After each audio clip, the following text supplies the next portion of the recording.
Hi there, I'm Simon and I'm living in this shared flat since 7 years. I'm living with 10 people, and in this 7 years we realized that a lot of applications we get, and I think I read already 300 or 400 applications, appear like that the people who write these applications don't really know the unofficial rules of applying on WG-Gesucht. So in this video I want to show you how to make an appealing application on WG-Gesucht.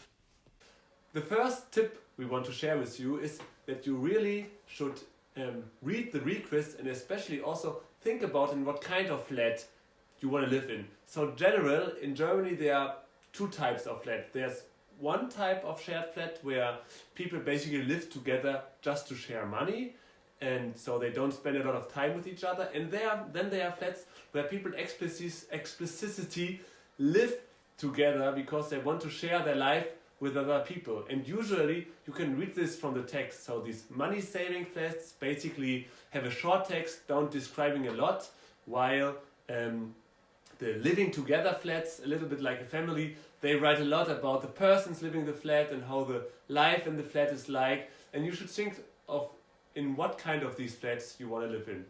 So the second tip we want to share with you is that you should really dedicate time in writing your request. So if you want to live in a family-like shared flat, try to invest at least some hours into your request. Usually I would say successful requests have like 1/2 to a page, and like we invested a lot of time in writing an authentic text about us, and you should do the same.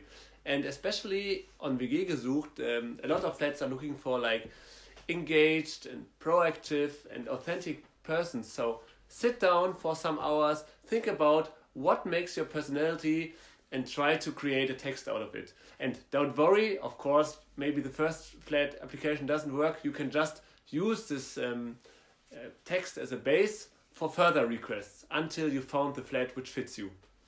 What should you write into the request?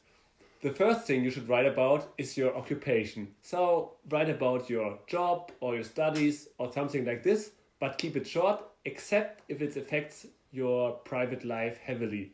The second thing is write about your hobbies. So how do you spend your free time? And try to be specific here. So for example, if you like cooking, tell us about your favorite dish. The third thing you should write about is what makes you specific. So what is your personality like? And here, of course, you have to balance it a little bit out. We are, as a flat, we are usually looking for interesting and maybe also a little bit weird people, but on the same time, we are looking for people where we feel comfortable in living with. And that's why the fourth thing you should write about what kind of flatmate you are. So again, be specific. Tell us on how do you imagine yourself in a flat like ours. And last but not least, try to adapt your request to the specific flat you are writing for. The first 4 points can be kind of the same most of the times, but here really try to be a little bit personal. Try to adapt your request. Hey, we've done it! So we really hope that these tips help you writing a nice and authentic request. Yeah, and maybe hope to see you soon as a new roommate.